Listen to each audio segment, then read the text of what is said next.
Welcome back, everyone, to the Queer CME podcast. If you don't know me by now, goodness gracious, where have you been? But I'm Crystal. I use they, them pronouns, and I'm super excited to have Rodrigo on from the National Center for Transgender Equality. Rodrigo, I'm going to let you take over introducing yourself. Sure. Well, thank you so much for having me. My name is Rodrigo Heng-Lehtinen, or Rigo for short. I use he, him pronouns, and I'm lucky to get to be the executive director of the National Center for Transgender Equality. We're really all about protecting and securing transgender rights, and really happy to be here today. Thanks again for the invitation.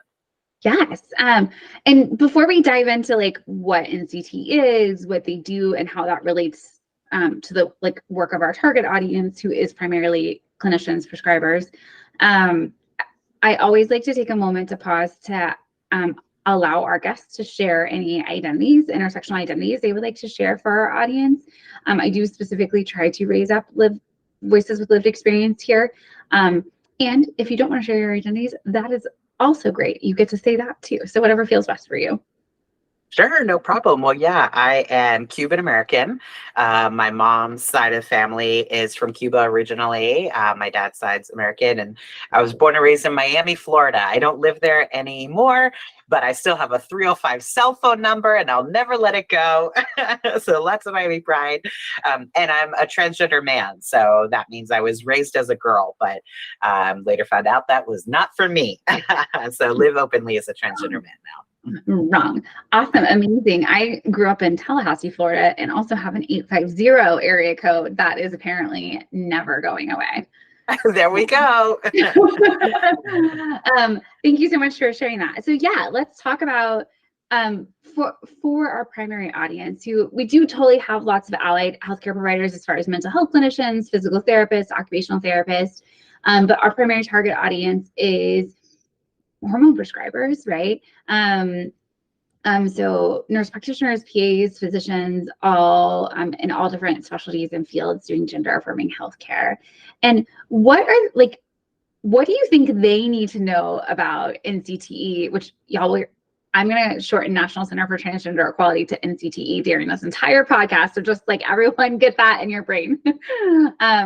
But what do you think is kind of the most important take home for clinicians to know about NCTE and how your work relates to the sphere of trans healthcare? Well, we work a lot on transgender rights, which means that we work a lot in policy and governmental rules.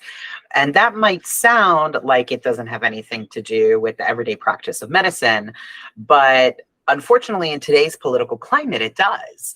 The reality is that so many states are introducing legislation that seeks to outright ban transition-related care for young people. And in some cases, it kind of creeps into adulthood with the ages defined in the bills. And tragically, we know that many of the extremist organizations behind these bills are seeking to undermine access to transition-related care for transgender patients, period, regardless of age.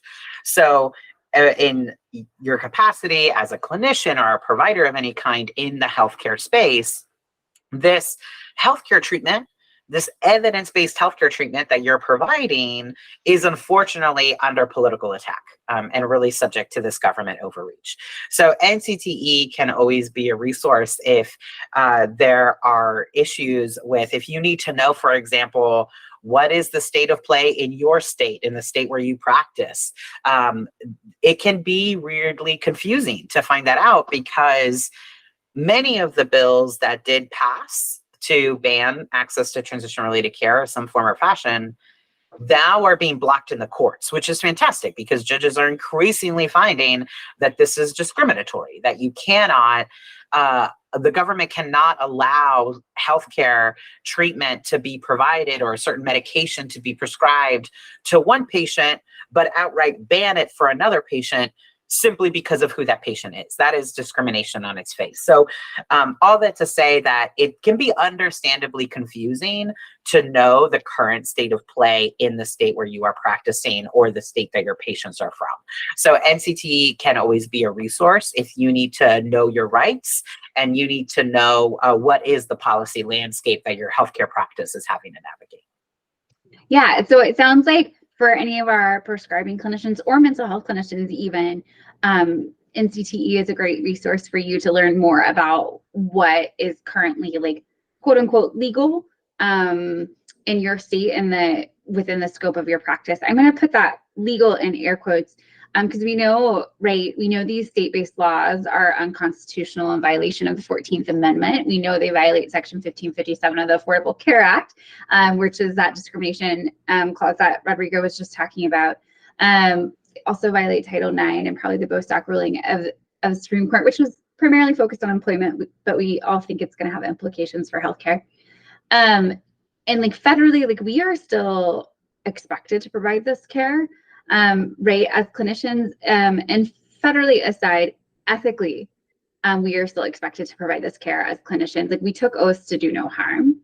And the American Medical Association actually says we as clinicians are supposed to follow the laws of the land, except when they are incongruent with our ethical obligation as a clinician, in which case our ethical obligation can supersede our legal obligation.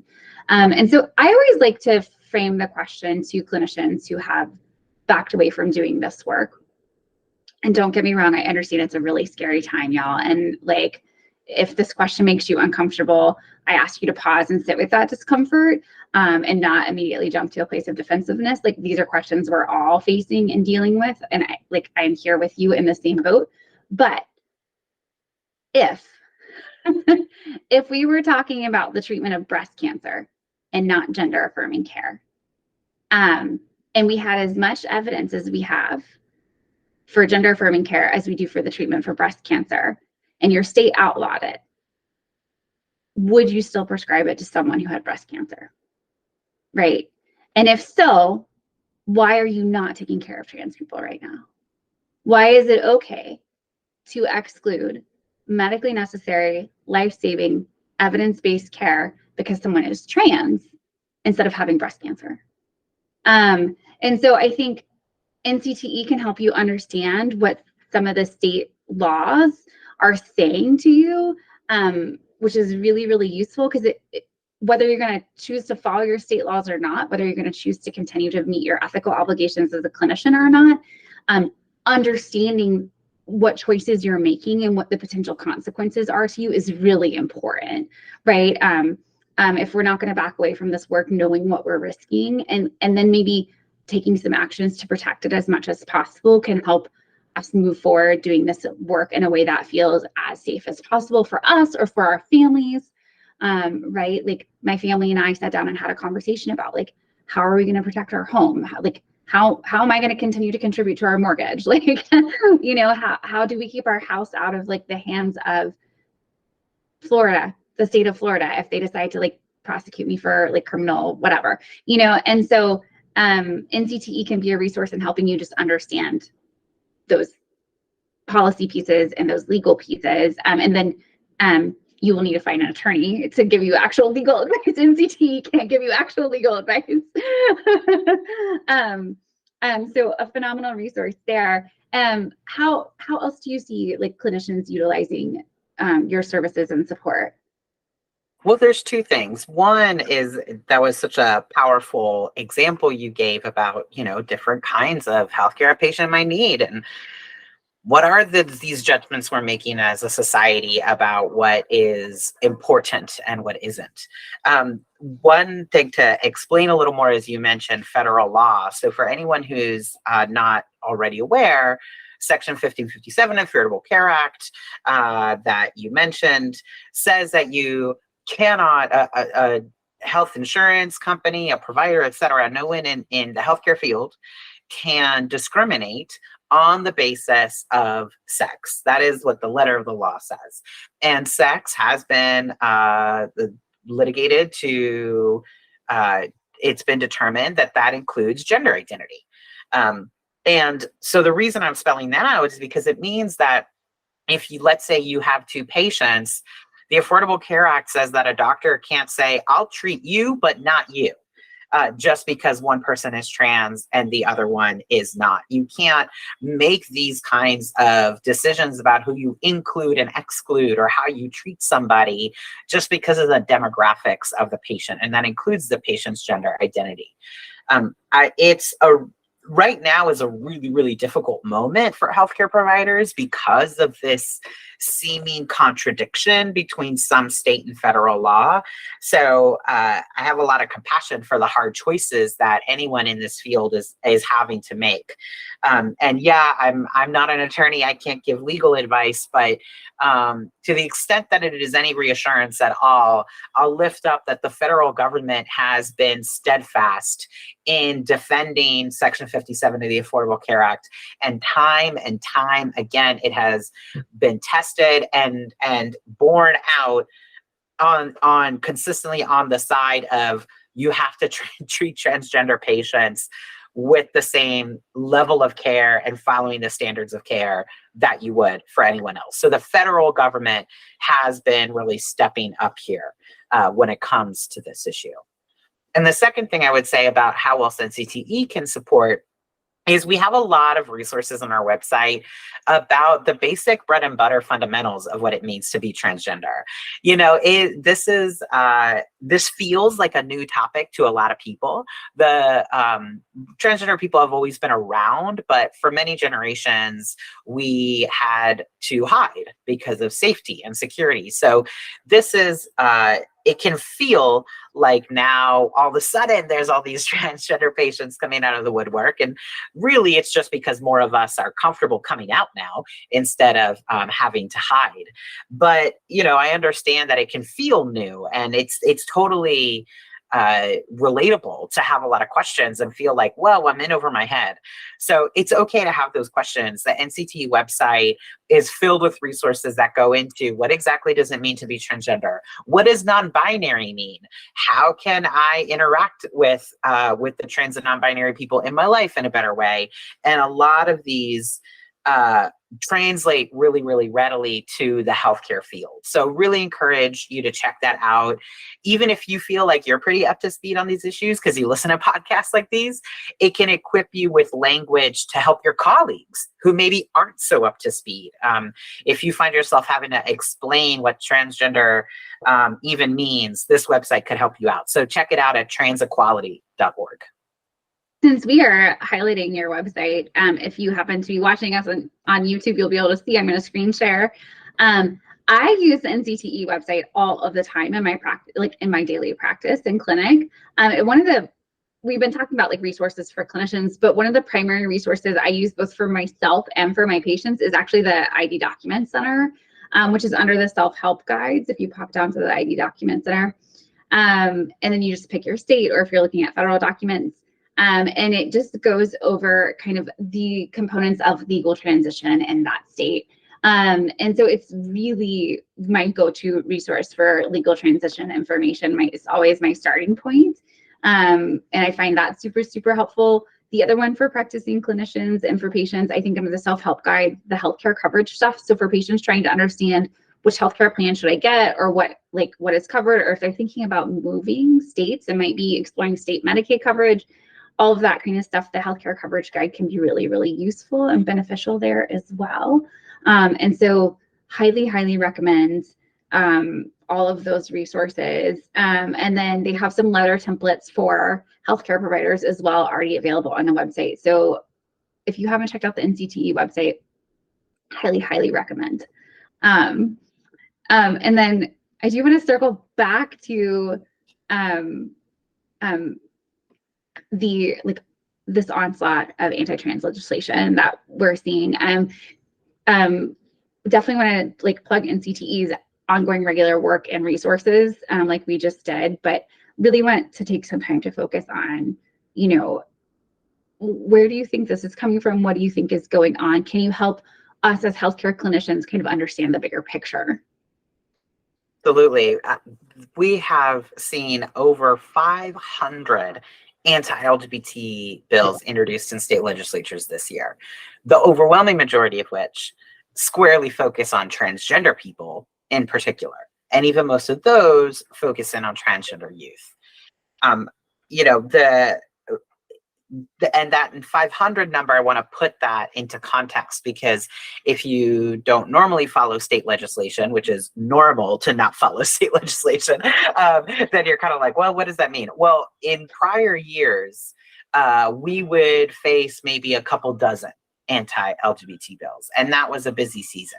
It was really in 2020 that exponentially increased. You know, if you were to put that in a bar graph, it would look like, and then suddenly this spike in 2020 goes up and just keeps growing, unfortunately, in the 3 years since then, including this year.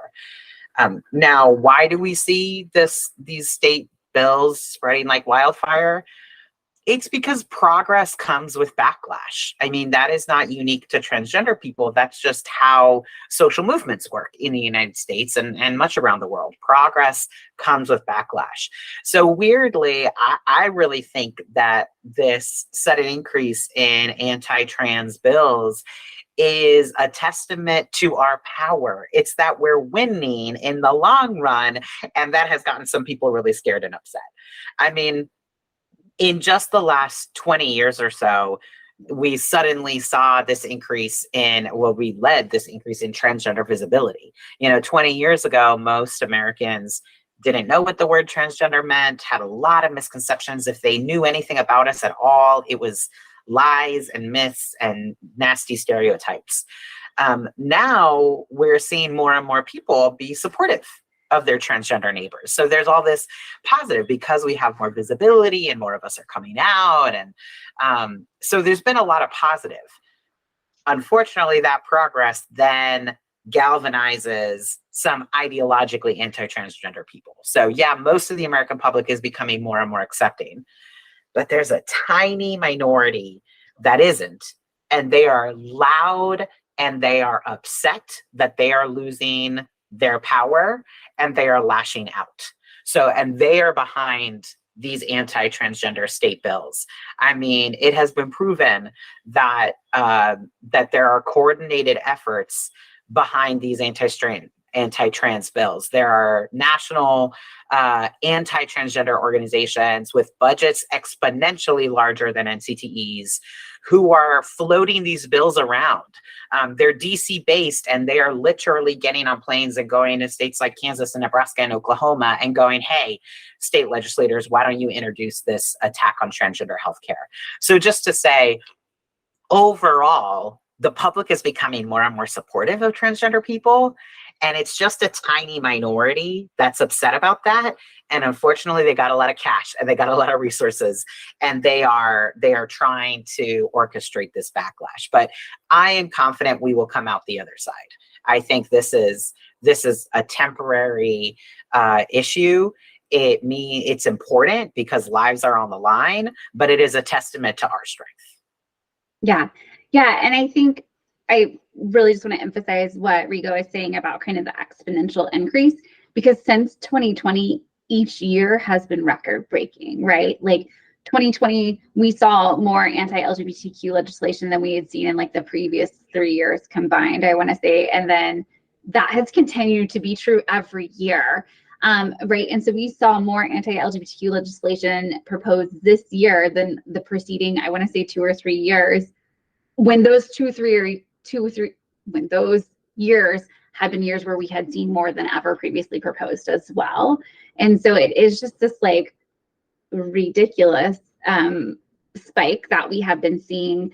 And I love your optimism and hope it is incredibly true and valid that where we are. I don't disagree with like, right, your interpretation of history, right? Every time we have social progress, we have backlash. So that is, those are facts. I can't disagree with those. But I am definitely less optimistic, but I am, some of that is probably my personal cynicism coming through. So I'm super stoked to have your optimism here.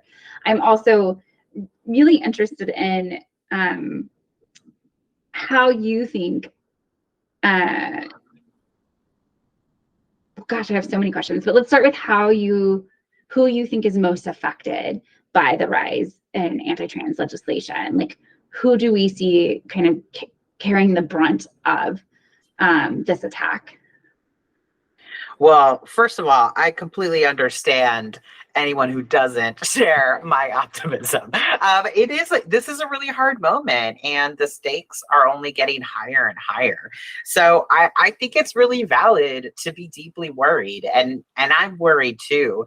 My optimism is about over the very long run, but that doesn't negate that in this meantime, lives are unfortunately getting lost. And so the optimism is not a reason to rest on one's laurels and think, well, time itself will heal these wounds. Time itself doesn't do anything good nor bad. It just is. It is neutral. Whether it goes well or badly is on us, and it's our activism. It's our taking care of each other. It's providers like you all continuing to take care of your patients. It is that is going to let us come out the other side. So it is still absolutely important to advocate and be active, and to fight for our rights, no matter what. That is how we're going to win this, is by taking this threat seriously and doubling down. But to your question about who's most affected, first of all, it's transgender youth in particular who are really having a target get put on their back by these bills. These bills overwhelmingly go after young people who oftentimes live at home with families who may not be supportive. And now they're struggling with feeling even more isolated. And they are getting this message from society that there's something wrong with who they are. You know, regardless, the reality is most transgender young people don't access transition-related healthcare for any variety of reasons. But even if you are a young trans person and you're not pursuing medical care for any given reason, these bills are still damaging you because they are still fostering hostility against you just because of who you are. They are still adults who are supposed to be helping you, getting up on a pulpit and telling you that you're wrong and you're shameful and you should go back in the closet and hide. So these bills have a really significant mental health effect, even for the young people who may not be necessarily going on puberty plasma medication or something like that. Another group of people these bills really harm are folks in rural areas, because these bills undermine access to healthcare. And if you're already in a rural area where it's already hard to see a provider, you already have to drive a long distance to find someone who's culturally competent on transgender topics. Now you're facing that being threatened even more. You know, some doctors are getting scared by this legislation, and they're considering no longer providing services they used to provide. And that's going to hurt people in rural areas more than anyone else, because they might lose that lifeline. And then lastly, I would say these bills really harm those amongst us who are most visibly trans. So what I mean is, you know, take someone like myself, for example. I'm a transgender man and I'm very open about it. But when I walk down the street, other strangers around me don't necessarily think that I'm trans. I just don't fit the stereotype they have in their head of a transgender person. But that's not the case for all transgender people. Some of us are more visibly trans for any given reason, whether we want to be or not. Sometimes we do get kind of clocked, is the slang, by other people around us as being trans. And the thing is, in this environment where there's more and more hostility against transgender people, there's now tragically more people emboldened to attack us. And I mean physically attack. Hate crimes against transgender people are rising. We have acceptance rising, but we have hate crimes rising at the same time because of this progress versus backlash dynamic. And so for those amongst us who are visibly trans, we're increasingly vulnerable, where some stranger on the street might notice that we're trans and feel like they can attack us and get away with it because society and the powers that be have sent them a message that trans people aren't valued. So that may not be written into any kind of state bill, but it is nevertheless the effect that it has. It sends a message that being trans is something to be ashamed of, and that ends up fostering violence against us. Right. And I think that access to care is so important. You know, over 150,000 trans youth have lost access or are at risk of losing access to gender affirming care because of these bills. Every youth I take care of, even in the states where there's like literally no chance of a bill passing, like Washington and California, have increasing anxiety because of this current political climate. Right. But I think even more importantly, anyone who already struggles to access care because of intersectional identities, it's just going to be amplified by the messaging of these bills. So anyone who is trans and fat, trans and Black or brown, you know, trans and neurodivergent, like if we have any other kind of intersectional identity where people have already justified not giving us healthcare, or it's harder for us to access healthcare, it just, again, it's like these people are going to be affected the most by this. And so I think it's super important to always keep in mind, we already know disproportionately that white people have more access to gender affirming healthcare than any other population of trans people. And so we're just going to see that worsen as access becomes more challenging. And so really, as clinicians thinking about what we can do to advocate and increase access, not only for our patients who are working, you know, already showing up, but all of our patients who haven't even been able to show up to see us yet because of all of these other barriers in the way. So do you have any like tips or ideas for clinicians about getting involved in advocacy and access improvement? Yeah, definitely. You know, healthcare providers are very, very influential in this space. That you can do a lot more than you may realize. It's really, really powerful for state legislators or any government official to hear from you as anyone working in the healthcare space, because they trust that you have patients' best interest at heart. They do not see you as quote unquote biased activist. They see you as someone who is first and foremost concerned with taking care of your patients. So when you say things about transition-related care being evidence-based, that goes a really long way. When you speak in favor of transition-related care or speak in favor of protecting your patients, that you say that with a lot of credibility. And frankly, you have a kind of credibility that no one else has. You know, you all as healthcare providers can contribute a different kind of information because of your training and your relationships with your patients. So I really, really strongly encourage you to get involved in this. One really big thing you can do in a nuts and bolts way is submit testimony in state legislatures. That sounds intimidating, but it is totally okay and maybe even more effective if your testimony is short and sweet. You know, wherever you live, your state lawmakers work for you, not the other way around. These people are elected by you and you are a constituent. So you have the right to submit your testimony and say, I see patients here and this is what they are going through and why you shouldn't make it any worse, or maybe even you should make it better. It is, in a lot of states, you can submit it in writing. In a lot of states, you don't have to go in person to the state capitol and wait. In a lot of states, you can just email it.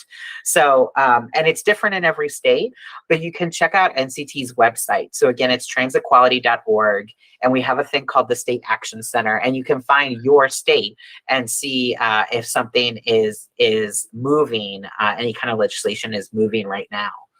So think about submitting testimony. Again, it can be short and sweet and just speak to that you are a provider and these are the issues your patients are facing. Yeah. Don't feel like you have to be a lawyer. Oh yeah. I'm going to totally interrupt you because I know exactly what my clinicians are thinking about. So a lot of times when there's concern around what will my institution let me do, what can I say as a representative of my institution? What can I say as an individual for myself? And then also there's some support structures for writing that testimony, people who will help you like edit it down and support you. So in the context of what can you say as a representative of your institution, you totally have to go through the channels at your institution to find out what they're willing to sign off on and what they aren't. And then what you can say as an individual, you really need to comb through your contract that you signed, right? Your employment contract that you signed. Some institutions do actually have clauses in your employment contract that like prevent you from speaking publicly on certain things, and some don't.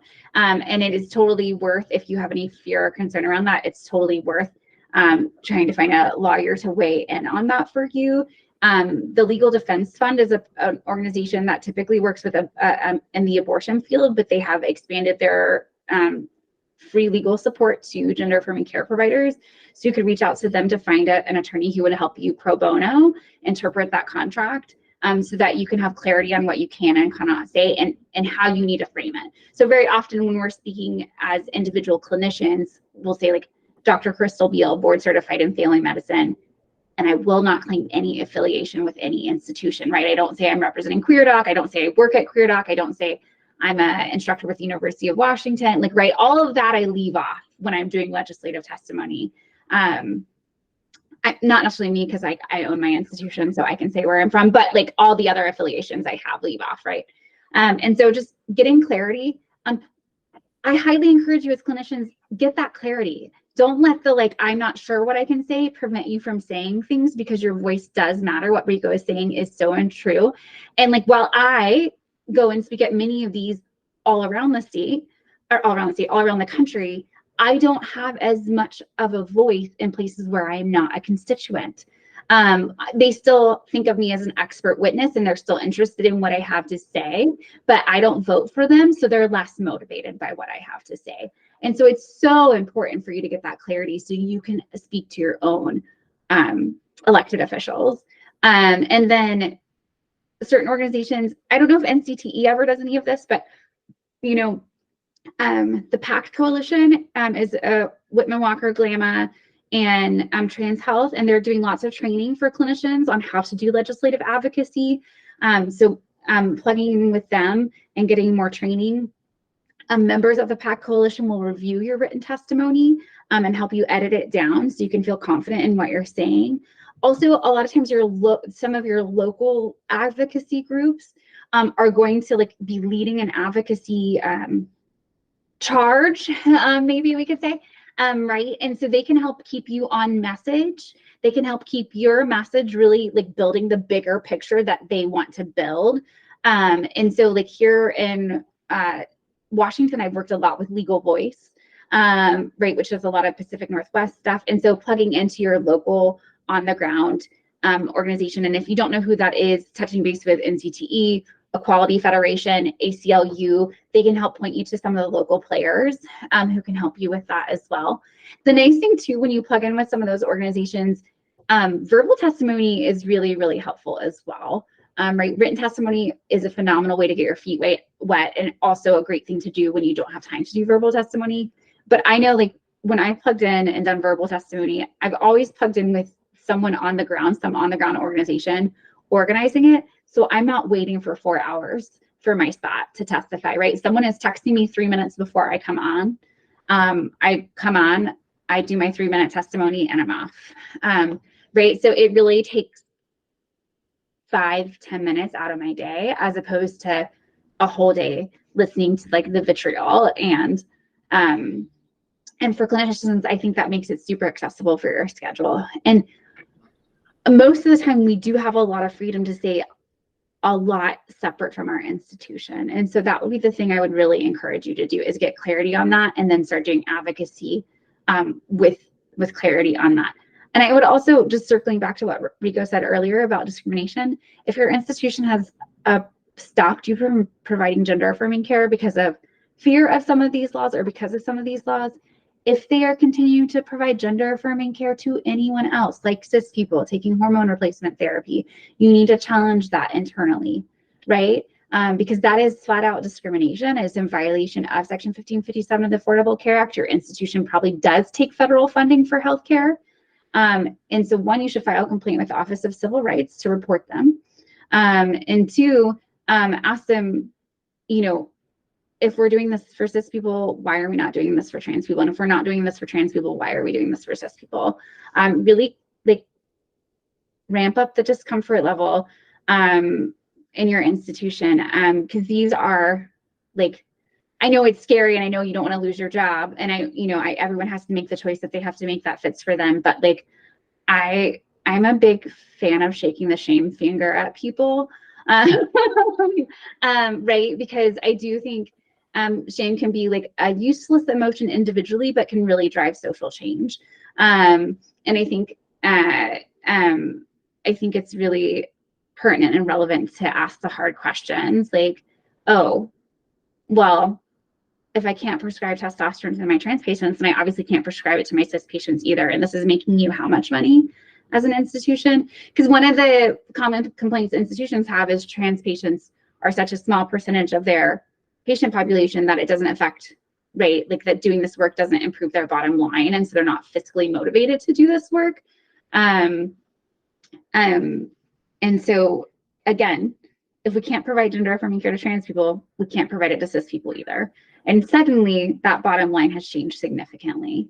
So yeah, I totally interrupted you, Rodrigo. I'm sorry. I just wanted to I know what clinicians are thinking about that advocacy piece. So I just wanted to jump in there to tell them there are support structures and people who can help them navigate those murky waters. What else would you want clinicians to do? Those are such good points. I'm so glad you added that 100%. And on the point about advocating within your own institutions, I think that's another really huge thing you can do, because as someone who works inside any given institution, you can be a lot more effective. You're a lot more compelling than someone from the outside proposing changes. So, and you can think about any given part of the healthcare process. So maybe you've seen that there's pressure about not providing certain services anymore, like to using that testosterone example. So you can say, well, if we can't do it with some patients, then we're not allowed to do it for some patients and not others. We can't have a double standard. Also think about things like your intake forms. These intake forms might sound really boring, but they make a big difference for the patient experience. And for a lot of transgender people, the intake form doesn't quite fit. Sometimes there's not a way to indicate that you are transgender. And sometimes that is relevant. Now, not all people don't always have to disclose that they're transgender, because it's not always relevant. But sometimes it is relevant for the patient and they do want to disclose that, and and the gender options on the form don't fit. And that number one is significant because it means that your data is wrong. And number two, it's significant because it's the very first interaction that patient is likely having with your practice. And now it's already starting off on the wrong foot and already feeling uncomfortable for that patient. So think about, can you add some additional fields on the intake form? Can you talk with your institution about updating the gender fields? What about people who haven't been able to update their legal name yet? A lot of folks don't realize that it's really expensive and complicated to change your legal name. I go by Rodrigo and it's the name on most of my documents, but it's still not the name on all of my documents. And I'm the executive director of a national transgender rights organization, and I can't even update all of them. So if I can't even update them, you can imagine for the average patient how difficult this is. So the point is that a lot of us transgender patients have kind of a patchwork, have a mix of IDs, names and genders listed on different IDs, not because we're doing anything wrong, but because it is legitimately an onerous process. So thinking about, can your intake forms or the way and any kind of the myriad of ways that you collect data and track data, can that have a field for the name that somebody actually goes by, even if it's not their legal name? Those are all just examples, but I encourage you to think about that full life cycle of the patient experience. What are the ways that your practice could do better by transgender patients? And then can you advocate for that within your own workplace? So whether, if it feels too big and scary to testify in a state legislature, maybe it is still feasible to update some of the policies within your own practice, and that will still make a tangible difference for trans people. There's no victory that is too small because anything helps, right? So don't get intimidated by the intensity of it. I really encourage you to take something on, even if it's small. If it's a practical thing, it's going to make someone's life a little bit easier, and that's worth doing. I love the warmness and welcome you are creating for all clinicians to come into this work at all different levels. And I'm sure they do as well. I am particularly in a place of frustration, and that is very much there is a right and wrong side of this issue, right? And if you are not providing care to trans people, you're on the wrong side of this issue.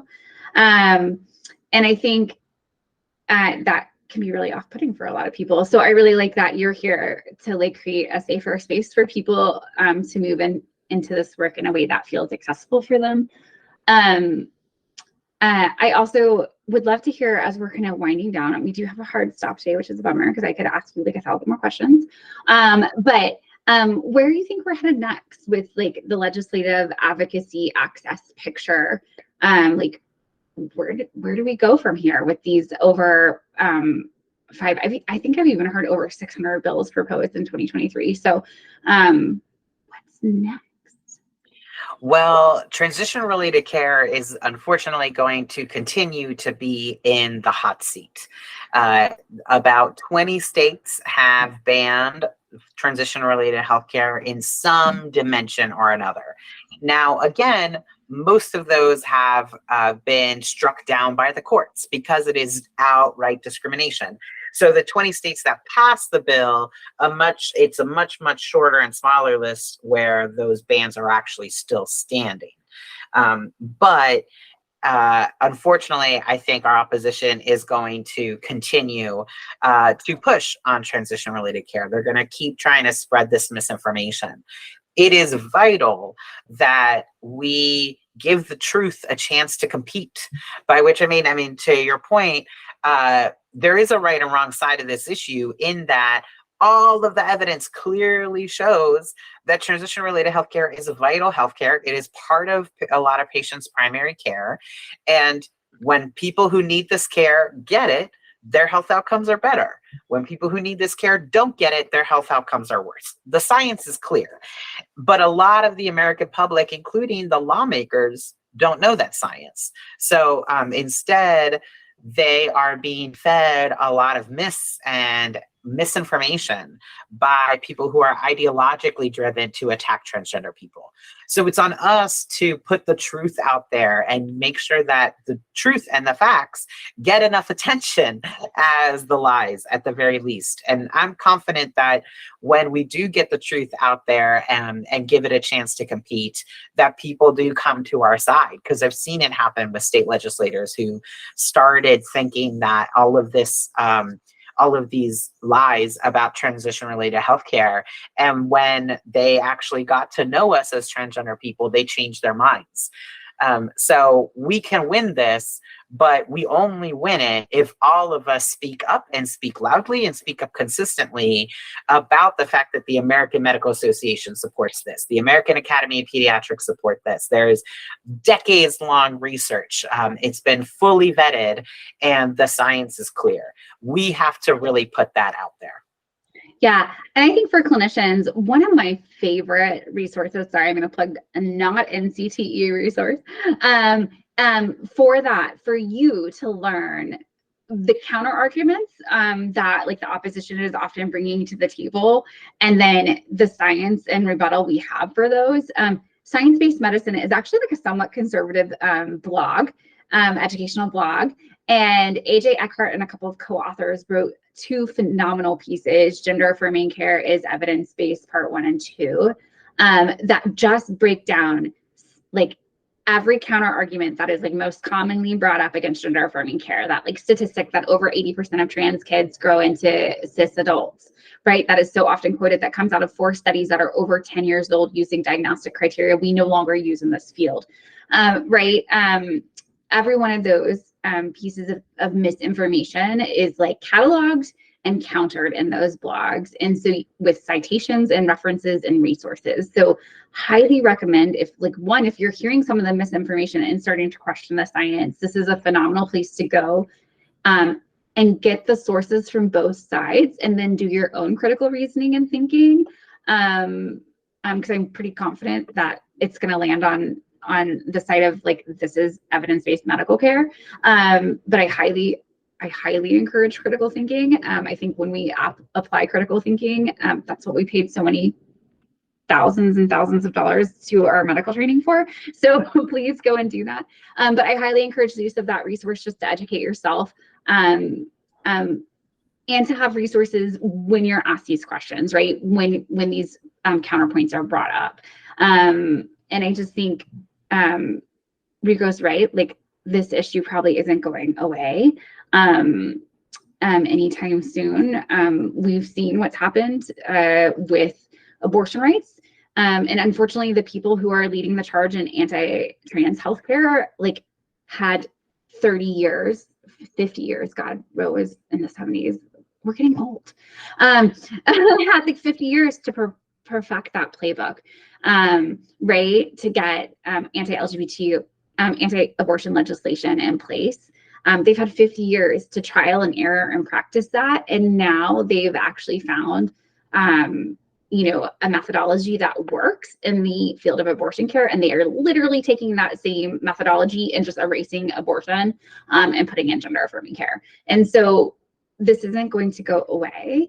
And it is so important that you as healthcare clinicians that we all continue to be the voice of our patients, because what Rico is saying is like, when legislators meet trans people, they start to care. And it is so important. People do want that personal connection and that story.